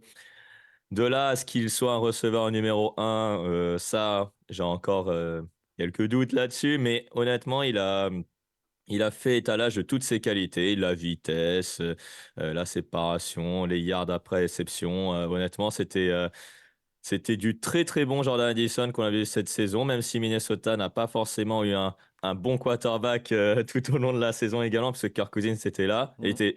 n'était pas là durant la majeure partie de la saison. Je pense que Jordan Addison, dans la deuxième saison, il faudra le surveiller. Mm. Ouais, ouais, non, mais c'est bien. C'est vrai que c'est intéressant que tu aies fait ce choix-là parce que c'est pas les stats les plus explosives. Il y a Ah 911 non. yards, il passe pas les milliards, mais il y a 10 touchdowns, ce qui est important. Et c'est un joueur qui a été dans son rôle, on lui demandait pas forcément d'être numéro un. Il a su prendre le relais Mm. quand son numéro un était pas là aussi. Enfin, c'est une preuve d'adaptabilité. Je sais pas si c'est français, adaptabilité. D'adaptation. D'adaptation, C'est ouais. bon. En tout cas, voilà, il a réussi à faire ça et c'était intéressant. Donc, c'était bien de le mettre en lumière. On va rentrer tout de suite dans le top 3 des pires choix parce que les gens aiment bien qu'on dise du mal des gens. Ah ouais. Et ça, ça forcément, bon, c'est le moment le plus attendu. Tu vas Hmm. t'impliquer personnellement. Donc, c'est le moment. J'allais dire le numéro un des mauvais choix, bah, c'est le numéro un, quoi. C'est le numéro un, c'est Bryce Young. En tout cas, après la première saison, on peut pas passer à côté de dire que Bryce Young est un mauvais choix dès la première saison. Il faut dire qu'il est dans une franchise qui est dysfonctionnelle, qui vient de limoger son entraîneur. Le manager général n'est plus là non plus. Donc, Bryce Young, il a vécu une saison un peu en enfer. 10 touchdowns, 11 interceptions, c'est vraiment pas ce qu'on attend d'un premier choix de draft. Après, ce qu'on attend aussi d'un premier choix de draft, c'est aussi voilà, qu'il fasse quand même quelques miracles, etc., qu'il fasse avancer son équipe. Mais il a subi quand même 62 sacs, il a fait quelques jeux parfois très brouillons. On a l'impression que de la dernière saison NCAA à la première saison NFL, il a régressé, mais pas de fou, mais il a régressé. C'est plus un premier choix de draft. Après, il n'a pas été aidé, il n'a pas vraiment de receveur de qualité, il n'a pas une belle ligne offensive. Donc, il a, entre guillemets, des excuses. Donc, le but, c'est que la deuxième saison, bah, qu'on puisse bien l'entourer et qu'il rebondisse. Mais bon, après, J'ai- c'est assez compliqué. J'étais en train de me poser la question suivante qui était est-ce qu'Alabama a sorti des quarterbacks vraiment superstars en NFL? Alors, je regardais la liste. Ça, c'est quarterback actuel. Bah, toi, Donc, Tagovailoa, Mac Jones, juste Miami. avant, ça n'a pas été. Ouais, Voilà. Mike Jones. Mhm. Tagovailoa, on reste encore quand même un tout petit peu dubitatif. C'est pas encore Mhm. totalement, hein. Bon, Jalen Ouais. Hurts quand même. Mais en Ouais, fait, mais alors, j'ai envie de dire que vas-y. Hurts et Tagovailoa, c'est presque des exceptions parce que AJ McCarron, Greg McElroy, etc. Enfin, j'ai pas l'impression que. Enfin, moi qui suis pas un observateur aussi avisé que vous, voir un QB d'Alabama en 1, je me disais, bon. Et du coup, je suis presque pas super surpris, tu vois. Alors, venir d'une université comme Alabama est quand même gage de qualité, hein, on va pas se mentir. Ouais, mais pour les Mais quarterbacks, après, pas tant que ça, non? alors pour les quarterbacks, effectivement, c'était pas forcément une référence. Après, il faut savoir que Bryce Young, dans sa dernière saison NCAA, il n'était pas forcément aussi bien entouré. Il n'avait Hmm. pas de receveur de qualité, il n'avait pas forcément une belle ligne offensive non plus, mais il a fait des matchs incroyables. Là, à Carolina, il était face à des défenses un peu plus, un peu plus près, on va Bah, des dire, pros, quoi. des pros, voilà, exactement. Mais alors après, Jalen Hurts, tu l'as cité, il sort pas d'Alabama, il sort d'Oklahoma, puisqu'en fait, il a été transféré, Ah oui, c'est donc vrai. c'est une exception. Mac Jones, bon voilà. Et Tua Tagovailoa, c'est peut-être le seul, on va dire, actuellement C'est le seul pur à quarterback d'Alabama, quoi. être un peu voilà performant, on va dire, avec Miami, mais dans un système qui lui convient. Hmm. Parce que là, en fait, à Carolina, finalement, Bryce Young, Carolina, il joue quel type d'attaque? Ouais. Pas encore, hein. Hmm.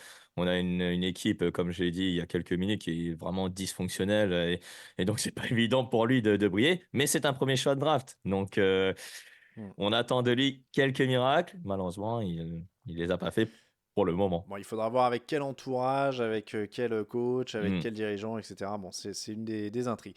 Numéro 2 dans le top 3 des pires choix du premier tour. Bah, reste là. Numéro 7, Las Vegas Raiders, Tyree Wilson, donc pass rusher de Texas Tech. Grosse déception. Grosse déception. Max Crosby il fait toujours le travail tout seul du côté de Las Vegas pour saquer le quarterback.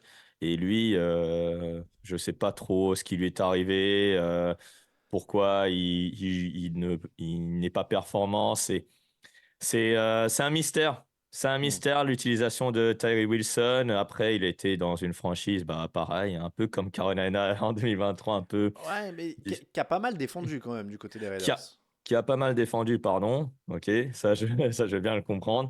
Mais, mais j'ai envie de dire que Tyree Wilson, c'était censé être un joueur qui peut faire, aller au moins 5 sacs, tu vois, Ah bah oui, dès hein, la saison top rookie. 10, ouais, top Ouais, 10 voilà. de la draft, normalement, oui. Ouais.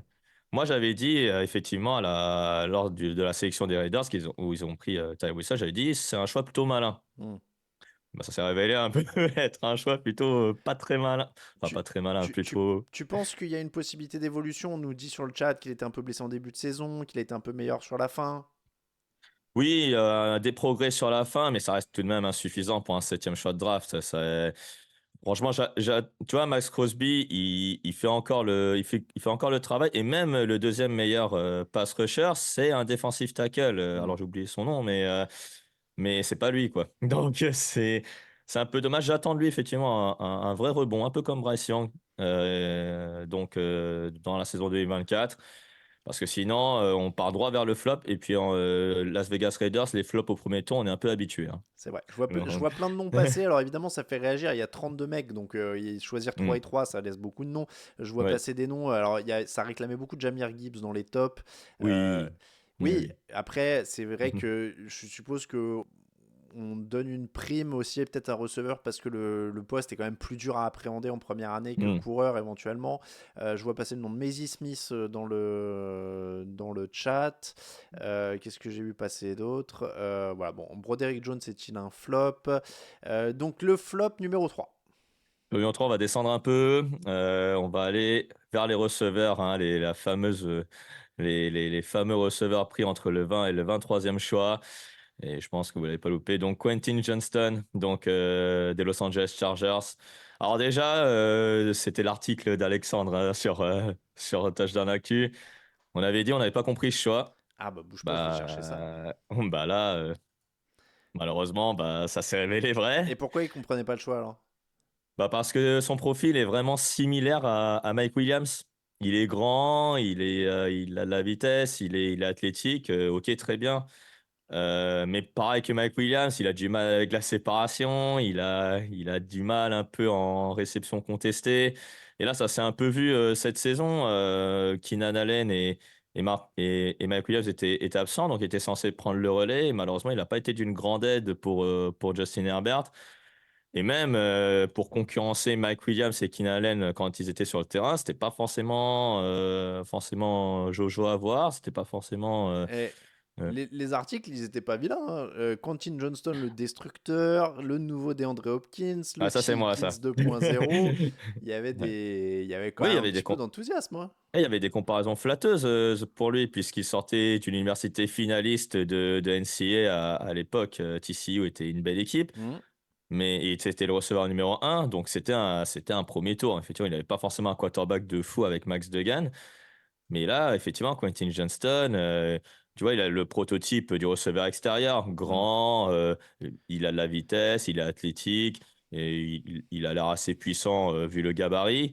Mais malheureusement, la première année, alors, je ne sais pas l'attaque des Chargers, pourquoi elle était si mauvaise aussi tout au long de la saison aussi, également. Mais avec un Justin Herbert, tu pouvais au moins grappiller, allez, 700, 800 yards et tout de même plus de 3 touchdowns. Mm.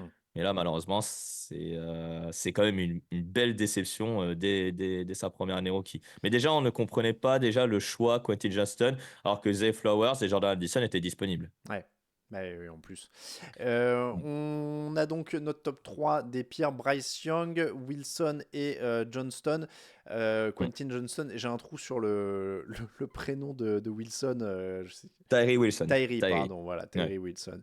Mm. Le top 3 des autres choix. Alors ça, on aime bien parce que c'est vraiment, Ouais. c'est les pépites. C'est les pépites. C'est quoi tes 3 pépites de la draft? Alors là, il va falloir que je scrolle dans tous les sens. Exactement. Et puis il va falloir que je me rappelle. Alors je vais descendre, vas-y, dis-moi, vers le 5e. C'est ça, 5e tour. Et c'était le tout dernier choix du 5e Voilà, tour. j'allais dire, il faut que je C'est, retrouve à quel c'est, moment. c'est énorme.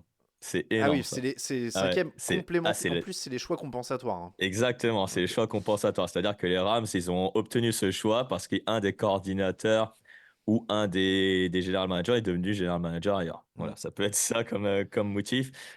Mais ouais, Puka Nacua, Ah bah là, oui. Il y avait pas trop de suspense sur la plus grosse pépite de la draft, hein. ah bah là, meilleur receveur rookie, il a battu le record, on l'a déjà dit plusieurs fois dans les podcasts précédents. C'est une saison incroyable qu'il a fait. Ah, Après, il y a la vie. Ouais, alors vas-y. lui, justement, plutôt que de revenir sur la saison, parce que là, je crois que Ouais, tout le monde le voit. Je reviens à ma ouais. question de tout à l'heure sur un des autres joueurs. Ah, vas-y. Est-ce que vous voyez ça quand vous faites la préparation de la draft l'an dernier? Est-ce que vous vous Alors, dites, dans le bon système, il peut tout casser? alors pour Puka Nacua, il avait un historique de blessures qui était important. Ok. C'est pour ça, en fait, qu'on. Alors moi, je l'ai un peu évalué, évidemment, Puka Nacua. Je savais qu'il était capable, effectivement, de jeu, un peu de jet sweep et tout, un peu en yard après réception. Aussi des qualités de séparation pas très mauvaises, quoi. Mais il n'avait pas les qualités athlétiques, on va dire, requises pour jouer en NFL. Pour moi, c'était plus un receveur de complément et un potentiel receveur numéro 3. Ouais. Mais de là à ce qu'il brille effectivement aux Rams, franchement, j'aurais pas misé un copec, Bah, un et puis, copec dessus. ce qui est fou, c'est qu'il éclipse quasiment Cooper Kupp, quoi. Qui Ah a, qui a oui, eu des blessures, bah etc. Mais tu vois, ouais, même quand Kupp revient, ouais, sur les derniers matchs, ouais, c'est surtout ça.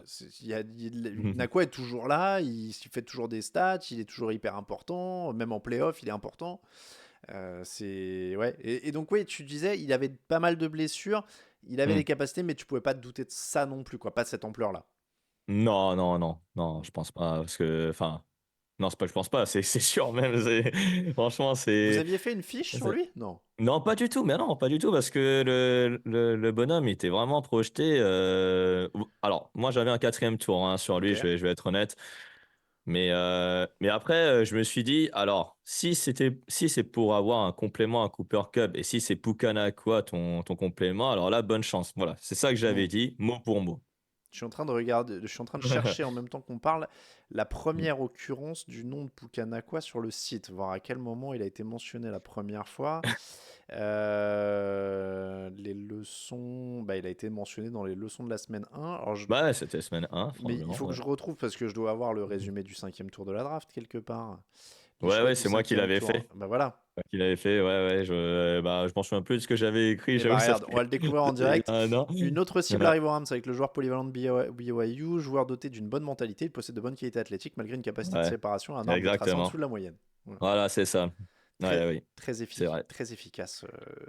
Et ouais. L'occasion de souligner à nouveau cette couverture exceptionnelle de la draft que vous nous avez offert.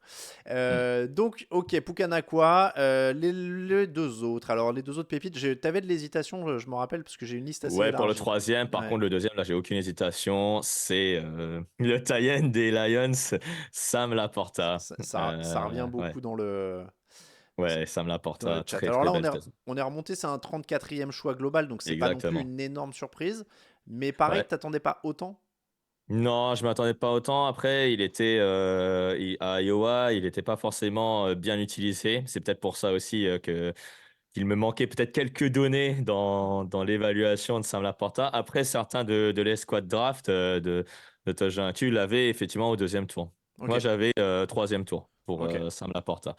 Donc, c'est vrai que c'est pas forcément une surprise, mais de là à ce qu'il soit maintenant un Tyen numéro un, parce que on peut le dire maintenant, hein, c'est un Oui, Tyen bah oui. numéro un établi.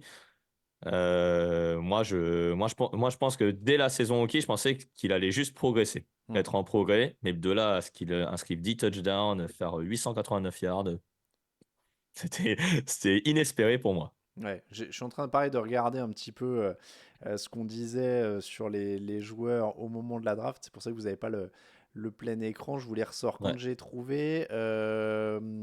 Il est où notre Bah là, ami? c'est le deuxième tour. Ah voilà, C'était, Sam je pense, Elliott Laporta. qui était là. Si la Ouais. sélection d'un TLN se justifie depuis le Chip, ce n'est pas forcément le nom attendu. Ah, tu vois, il aurait préféré Michael Mayer. Ouais, exactement. Voilà. Moi, j'avais effectivement Michael Mayer en taille numéro un parce que c'était enfin, pardon. Il y avait Dalton Kincaid, taille numéro un, donc pris par les Bills. Et après, le deuxième Tayen, moi, je pensais que c'était Michael Mayer, mais en fait, c'est Sam Laporta Hmm, qui a été pris avant. hmm. Donc, ça m'a surpris parce que Michael Mayer était disponible et donc, après, les Raiders sont montés pour l'avoir. Mais ouais, Sam Laporta sort d'Iowa, comme TJ Hawkinson, donc qui Hmm. sort d'Iowa, comme George Kittle qui sort d'Iowa. Donc, honnêtement, bah, c'est la dernière phrase, devrait avoir un impact immédiat sur l'excellente attaque de Hmm. Détroit. L'impact, il est Ouais. plus qu'immédiat là. Il a Mike, été Michael Mayer super. qui est sorti juste derrière, hein. D'ailleurs, les Titans, Exactement. ils avaient été sélectionnés coup sur Hmm. coup. Le troisième, du coup, ce sera qui alors? Ouais, j'avais hésité le troisième et on va aller sur un running back. Troisième tour. Donc, du côté des Dolphins. Il a fait vraiment une superbe saison, hein. J'avais vraiment hésité, mais clairement, il a fait une super saison. Donc, Devon Achane, effectivement, qu'on voit ici. 84e choix. Hmm. Donc, alors, on savait que running back était le point faible un peu de l'attaque des Dolphins. De là, à ce qu'ils aillent chercher Devon Achane dès le troisième tour. Euh, J'étais pas forcément surpris qu'ils aillent chercher un running back, mais c'est le nom plutôt Ouais. qui m'a surpris parce que c'était pas forcément le nom le plus clinquant, on va dire, au poste de running back à ce moment-là. Mais ouais, après, il a fait une saison énorme avec Miami. En plus, un bon complément à Ray Mostert. En plus, Ray Mostert n'est plus tout jeune. Donc, ce sera forcément lui qui va prendre la majorité des snaps pour plus tard. Donc, clairement, il y a un bon choix de draft de Miami pour l'attaque, pour soulager Tua Tagovailoa. Donc, c'est Il, une belle surprise là aussi. il avait pas de fiche draft, Devon Chain. Et non, il n'avait pas de Ouais, fiche je draft. suis En en fait, train il y de avait. regarder. Non, non, non. Il y avait clairement deux running backs au-dessus. Bijan Bessa et Jahmyr Gibbs, si ma mémoire est bonne. Et après, ouais, il y avait peut-être lui dans un lot de 5 6 personnes, 5 6 joueurs de running back qui étaient éligibles pour aller au moins dans les 3 premiers tours. Mais Et bonne inspiration d'Alexandre Locke sur la preview de la saison des Miami Dolphins. Devon ouais, Chain intègre un comité de coureurs duquel il pourrait rapidement devenir le leader. exactement. Bien vu Exactement. Alexandre, Ouais. sur celui-là, parce que ouais, Ouais. il a été tellement excitant, je trouve, sur les matchs qu'il a joué, même si Mhm. c'est pas lui. Je me doute bien, hein, vous allez donner 50 noms, et c'est normal, il y a 250 joueurs sélectionnés, donc chacun a ses pépites, etc. Mais Chain, il a apporté un truc tellement fou quand il jouait, c'était tellement excitant que tu te Ouais, dis en ouais, effet, ouais. on avait envie d'en voir plus. C'est Euh, ça. donc évidemment, il y avait plein d'autres choix possibles, mais donc ce sera Nakua, Laporta et Chain, trois joueurs offensifs pour les pépites. On va faire assez rapidement les meilleurs pires QV. On va faire simple, je vais te corser la tâche. Plutôt que de Allez, donner deux équipes, on va en donner qu'une à chaque fois. Comme ça, ce allez, sera encore plus allez. clivant, encore plus. Ouais, Voilà. effectivement, Quelle exactement. équipe a pris la meilleure QV de draft globale, c'est-à-dire sur tous ses choix, en 2023, après ce qu'on a vu après une saison? Non, les Texans. Hmm. Les Texans, sans hésiter. La QV des Texans, elle est très très belle. Elle Hmm. est très très belle. Les joueurs jouent et sont décisifs. Hmm. Donc, que ce soit, ils ont trouvé deux leaders avec CJ Stroud donc en attaque et Will Anderson Jr. en défense. Et clairement, je pense qu'ils vont briller pendant de nombreuses années maintenant avec cette base. je vous remets les choix des Texans. CJ Stroud, c'est sur leur site officiel. Will Anderson, Juice Ruggs, Ouais, titulaire, poste de centre. centre, très très bon. Tangdale, Et receveur oui, qu'on a Tangdale. beaucoup vu aussi. Et ouais. Dylan Horton, edge de TCU au 4e Mhm. tour. Henry To'o d'Alabama au 5e. Très bon joueur. Jared Patterson, un centre au 6e tour. Mhm. Xavier Hutchinson, receveur Qu'on a un peu au... vu en fin de saison, Xavier Ouais. Hutchinson. Hop, c'était 6e tour aussi. Ouais. 7e tour, Brandon Hill. Voilà, donc pour la draft des Houston Texans. La pire QV de draft. Oh là, il y a un match. Là, il y a un match. Le joueur, enfin, je vais te dire cette équipe parce qu'il aurait pu être cité dans le top 3 des flops. Ce sont les Commanders de Washington. Rien qu'avec leur premier choix. C'est Emmanuel Forbes, donc le 16e. Clairement, alors, même moi, quand les Commanders ont fait leur draft, j'avais pas compris où ils allaient. J'avais vraiment pas compris. Ok, il fallait bien un cornerback, mais c'était pas le bon. Il y avait Christian Gonzalez qui était disponible et les Patriots l'ont pris. Ils ont repris un defensive back au 2e tour avec Jataris Martin, j'avais pas forcément compris non plus. Après, ils ont pris un centre alors qu'ils avaient déjà pris un centre à la Free Agency, donc j'avais pas forcément compris non plus. Ricky Stromberg, Qui est Stromberg en 3e l'occurrence. tour. Voilà. Ensuite, Braden Daniels, tackle de Utah au 4e. On n'a pas beaucoup vu jouer, et si on l'a pas beaucoup vu jouer, alors que les tackles sont assez moyens du côté des Commanders, c'est qu'il y a peut-être un problème. Le seul peut-être bon choix, c'est celui que tu mets à l'écran, que je vais dire là pour mon podcast, c'est KJ Henry, qui a fait vraiment une saison plutôt correcte. Mais sans plus, voilà. Il va prendre la relève de Chase Young et de Montez Sweat, forcément, à un moment. Et puis Chris Rodriguez Jr., on l'a un peu vu, mais c'était pas forcément le besoin nécessaire, running back, puisqu'il y a Antonio Gibson, il y a Brian Robinson Jr., mais c'est un 6e tour, donc là, limite, ça va. Ouais. Donc j'avais pas forcément compris, il n'y avait pas de... Alors après, Emmanuel Forbes, c'était un playmaker, il a fait 6 interceptions, mais au-delà de stade, il faut voir après le profil. Il est vraiment petit, c'est plus un nickelback qu'un cornerback extérieur. Donc voilà, en espérant qu'il fasse mieux la 2e saison. J'espère pour lui, j'espère pour les fans des Commanders. Mais pour l'instant, cette QV, elle est pour l'instant mauvaise après une première saison. Voilà, en espérant que voilà, avec la nouvelle direction, avec un nouvel entraîneur, ça va aller mieux du côté des Commanders. Ils partent de loin. Ils partent de très très loin pour le moment. Ils partent de très très loin pour le moment, clairement. Eh bien, merci pour ce petit point sur la QV 2023, Nitinia.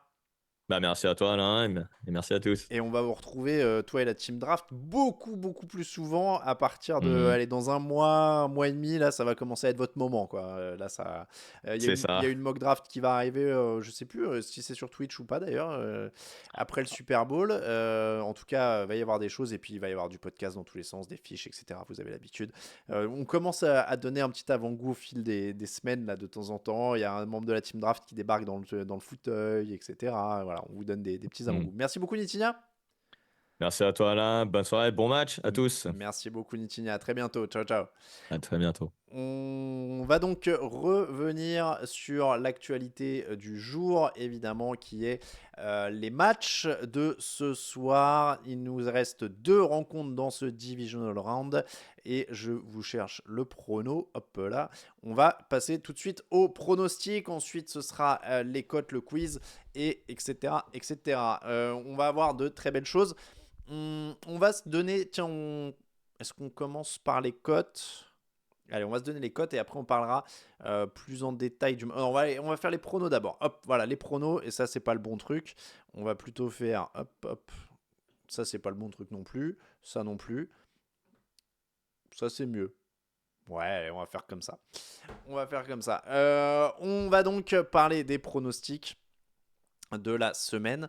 Et les pronostics de la semaine, donc c'est... Alors, il y a Raoul qui est en mode tout pour le tout. Il avait pris les Packers, il n'a pas réussi. Il essaie de remonter. On rappelle que ça vaut 2 points par match, les pronostics en playoff dans l'équipe TD Actu. Donc, Raoul a fait ce qu'il a pu, mais ça n'est pas passé. Il est en commando. Là, il a pris l'inverse de tout le monde sur tous les matchs. Lions, Buccaneers. Donc, Raoul a pris les Buccaneers, mais je suppose que s'il avait pu, il aurait peut-être pris les Lions. En tout cas, il y a une unanimité en faveur des Lions.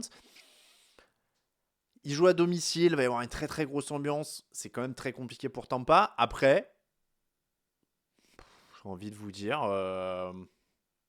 c'est une équipe de vétérans sur un match. Si les Lions se prennent complètement les pieds dans le tapis, j'y crois pas. J'essaie de vous donner un scénario, mais pourquoi pas. Il y a une bonne défense quand même du côté de Tampa. C'est des vétérans, ils ont beaucoup l'habitude des playoffs. C'est la 4e année de suite, je crois, qu'ils jouent les playoffs. Du coup, après les 3 années Brady, ils ont remporté un titre, ils ont joué un autre Super Bowl. Ça compte, tout ça. Ça compte. Après, les Lions, c'est pas leur premier match de playoff. La semaine dernière, j'aurais dit pourquoi pas. Là, c'est plus dur. Ils sont lancés maintenant. Ils sont à domicile. Ils ont pris l'émotion du premier match à domicile de playoff depuis longtemps la semaine dernière. Là, ils peuvent avancer. Encore une fois, j'ai du mal à voir dans quelle proportion la défense des Buccaneers peut vraiment contenir cette attaque, et ensuite dans quelle proportion Baker Mayfield et Mike Evans, etc., peuvent vraiment déborder cette équipe. Je sais pas. Merci à Chirius6 pour son abonnement, 6e mois d'abonnement. Et merci pour le petit message, ça fait toujours plaisir.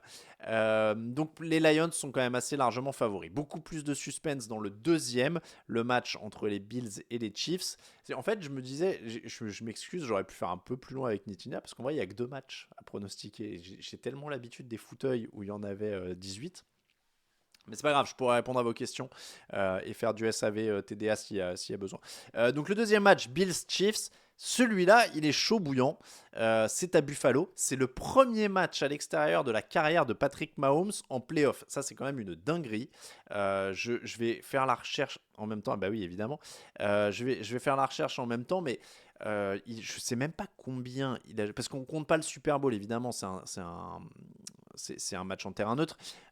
Au Super Bowl, en playoff, il a toujours évolué à domicile, Patrick Mahomes, parce que à chaque fois, ses équipes se qualifiaient tête de série numéro 1 ou très très haut. Donc en post-season, combien il a joué de matchs? Et ouais, ça fait un paquet de matchs. Hein. Le game log, il est costaud quand même. Donc 2017, oui, donc team Kansas City 1, 2, 3, 4. Ça, c'est le Super Bowl. 5, 6, 7, 8, 9, 10, 11, 12 matchs de playoff à domicile, aucun à l'extérieur. C'est un délire. C'est un délire. Donc, c'est pas facile pour Patrick Mahomes. C'est son premier match à l'extérieur. Ça va pas être dans des conditions faciles. Alors, le froid, etc. Étant donné qu'ils ont joué par moins 19 à Kansas City la semaine dernière, je pense pas que le froid de Buffalo l'intimide particulièrement. Ça, c'est pas un truc qui devrait jouer énormément. Donc ça va pas jouer énormément, c'est plus le bruit, la foule. Sur un Super Bowl, c'est quand même différent, c'est un public neutre vraiment. Là, va y avoir vraiment du bruit, même s'il a connu quand même des grosses ambiances en saison régulière, mais ce sera un petit peu différent. Donc ça va être intéressant. Je trouve que les Bills sont plus complets. Ils n'auront pas Gabriel Davis sur ce match, il est forfait officiellement. C'est vraiment un match intéressant. Pour moi, c'est vraiment un pile ou face. Donc, j'ai pris les Bills, notamment parce que j'aimerais bien grappiller des points à ces deux-là qui sont devant moi, Lucas et Raphaël. Mais franchement, c'est un match pour moi pile ou face. Les Chiefs sont quand même l'avantage entre guillemets du complexe de supériorité en playoff parce qu'ils ont battu les Bills en playoff ces dernières années. Patrick Mahomes, Andy Reid, l'expérience, etc. Mais Josh Allen est quand même sur les bons jours. Il joue dans la cour des Mahomes quoi en ce moment. Donc c'est très très fort. Ils ont une volonté d'aller au sol les Bills ces derniers temps. Dans le froid ça va compter. Leur défense a beaucoup de blessés. Ça, c'est le problème, parce que la défense des Chiefs est très très forte. Franchement, c'est un match passionnant. Et je sais pas quoi vous dire. C'est un match passionnant. Je mets Bills parce que je les sens sur une bonne dynamique. Pour moi, c'est l'année ou jamais pour les Bills de gagner le titre. Je vais vous dire. Donc, je pense que ça peut aller au bout. À l'émotion, à plein de choses. Mais franchement, j'adore je suis impatient de voir ce match. Je suis impatient de voir les 2 matchs de ce soir. Donc voilà. Ce sera Lions et Bills pour moi les pronos. mais je suis vraiment impatient de voir ces 2 matchs. On va faire les cotes de notre partenaire Unibet et puis ensuite on passera à vos questions et au quiz. Oui, il y a le Super Bowl contre Tampa qui n'était pas vraiment en terrain neutre. Nina a raison sur le chat, mais les places étant déjà allouées, c'était pas des supporters vraiment de Tampa qui étaient là. Il y avait pas, c'était pas une ambiance vraiment à l'extérieur, quoi.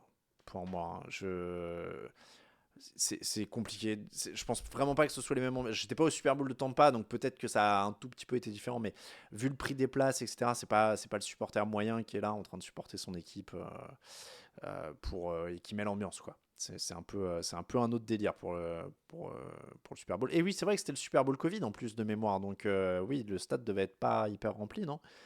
En tout cas, ouais, c'est une bonne remarque. On passe aux cotes de notre partenaire Unibet. Si j'ai pas fait une fausse manip, bon, visiblement.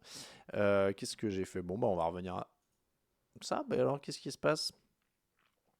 Qu'est-ce qui se passe? J'ai un petit bug de scène. Hop. Alors, on va faire ça. Non, on va faire ça, voilà, on va venir là, c'est mieux. On va revenir là et on va aller donc chez Unibet pour les cotes de la soirée. Et vous le voyez, il y a des favoris clairs chez Unibet. Il y a les Lions qui sont favoris à 1,34 et les Bills à 1,64. Les Chiefs à 2,18.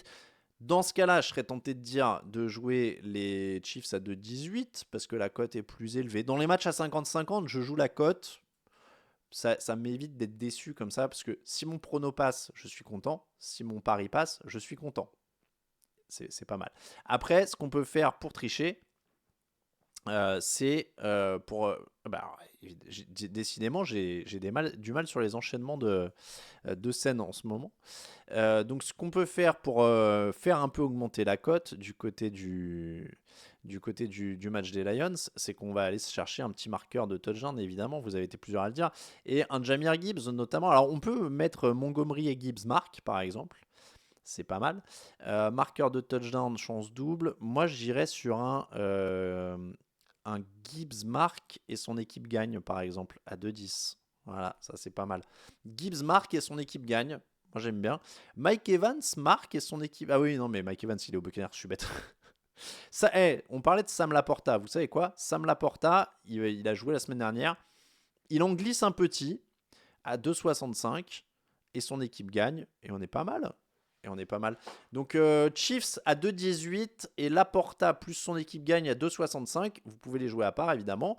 Et si vous le mettez en combiné, la mise 5 €, 28,88 € de gain potentiel. Je vous remets le lien Unibet dans le chat, évidemment. Moins de fauteuil et plus l'habitude des touches.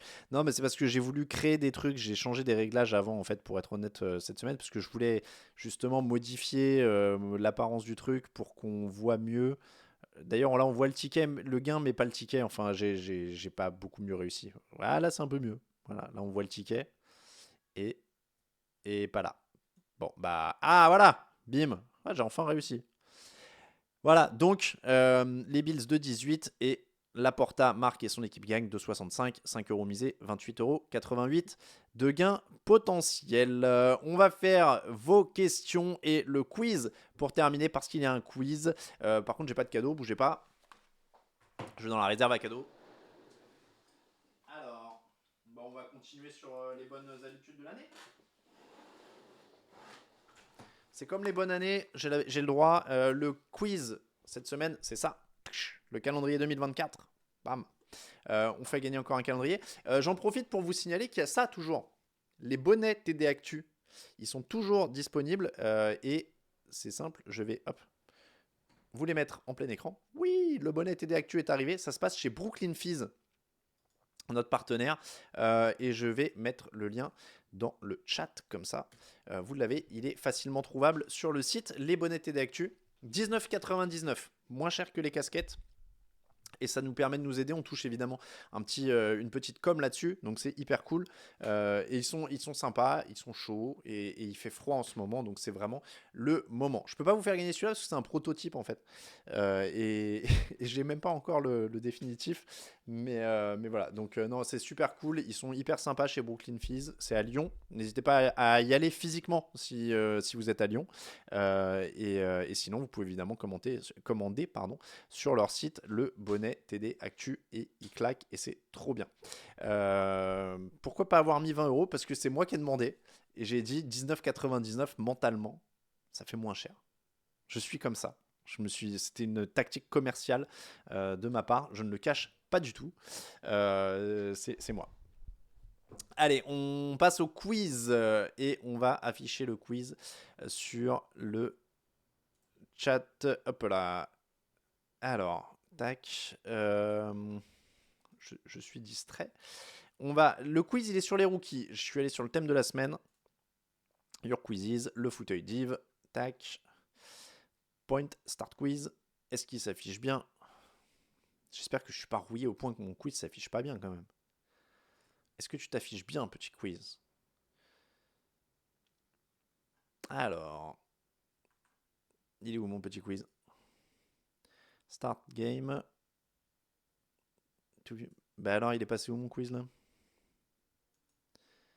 Bah décidément. Décidément. Où est mon quiz? Ah, mais si, il est là. Il est là. Pourquoi il n'est pas affiché sur mon OBS? Ok, bon. L'important, c'est qu'il s'affiche pour vous. Tout s'affiche bien, j'espère. Alors, tout est là. On va lancer le quiz. Évidemment, on passe le chat en émoticône. Et derrière, ce qu'on fait... Comment ça, non? Comment ça, non? Vous l'avez pas? Moi, je l'ai normalement. Hein. Alors, sur mobile, évidemment, vous pouvez jouer en appuyant sur QuizKit en haut à droite. Et sur ordinateur, normalement, vous avez tout à disposition. Ah non, bah, là, normalement, il doit y avoir écrit le fauteuil avec les règles pour jouer, etc. Normalement, vous l'avez, ouais. Je voudrais juste un oui pour être sûr. Là, il n'y a pas la première question, mais normalement, vous avez un logo, QuizKit. Oui, c'est bon. Allez, très bien, on est parti. Quelle équipe a transféré le premier choix de la draft aux Panthers pour qu'ils choisissent Bryce Young? Les Cardinals, les Raiders, les Seahawks ou les Bears? Qui a donné le premier choix de la draft dans un échange aux Panthers pour qu'ils sélectionnent Bryce Young? C'est très bizarre que je ne l'ai pas moi sur mon retour, mais bon, ça me l'a déjà fait une fois.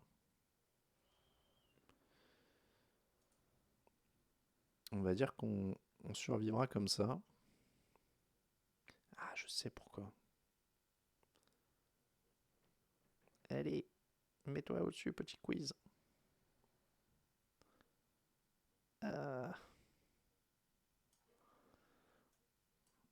Non, je l'ai pas là. Allez, qui a donné le premier choix? C'était les Chicago Bears. Vous avez été 61 à trouver la bonne réponse. Il y a une sacrée latence. C'est bon. Allez, hop. On est bon. 61, c'est parti. Question 2. On enchaîne.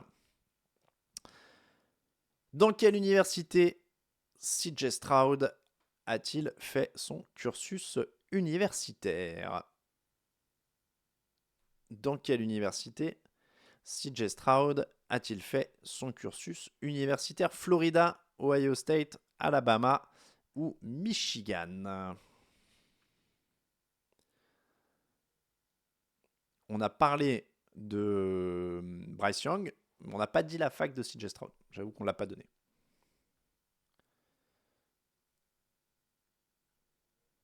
La bonne réponse, c'était évidemment Ohio State. 54 bonnes réponses. Vous avez été 19 à dire Alabama, on vous a induit en erreur.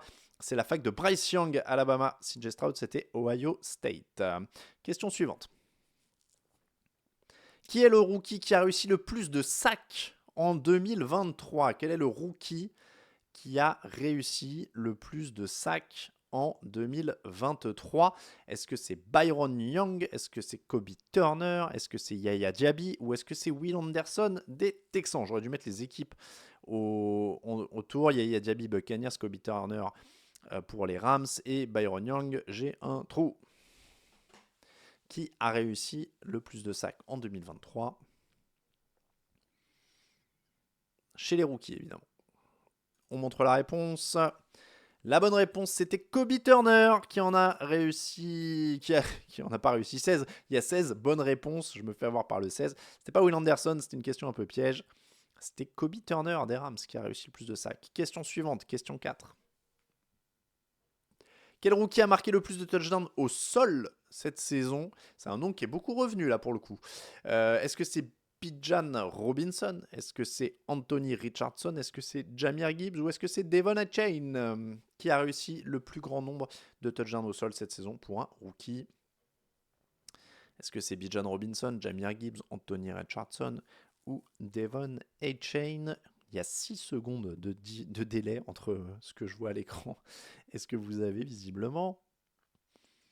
Et j'ai l'impression de me parler à Los Angeles. On montre la bonne réponse. C'était Jahmyr Gibbs qui a réussi le plus de touchdowns au sol cette saison. Et oui, encore une question piège. Vous avez été plus nombreux à mettre Devon Achane. C'était bien Jahmyr Gibbs qui a marqué le plus de touchdowns. Et dernière question.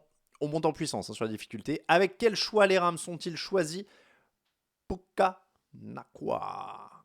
Avec quel choix les Rams ont-ils choisi Puka Nacua? Est-ce que c'était le 55e? Est-ce que c'était le 102e? Est-ce que c'était le 177e? Est-ce que c'était le 199e?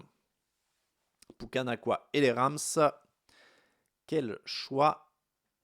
55, 102, 177 ou 199?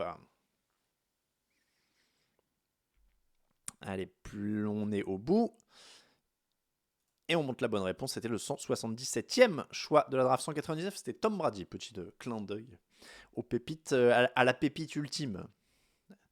À la pépite ultime. On va voir qui a gagné. Alors j'attends, voilà, hop, on montre les résultats finaux. Et c'est Gigi Twig qui l'emporte. 91 764 points devant El Rouquinho, Nolive, Nico Delmas, Sekaror, Gus Horizon, Nitinito, Kazo et Gridacham. Félicitations donc à Gigi dont on a l'adresse parce qu'il a gagné plusieurs fois. Est-ce qu'il n'a pas déjà gagné un calendrier? Si c'est le cas, j'enverrai autre chose quand même.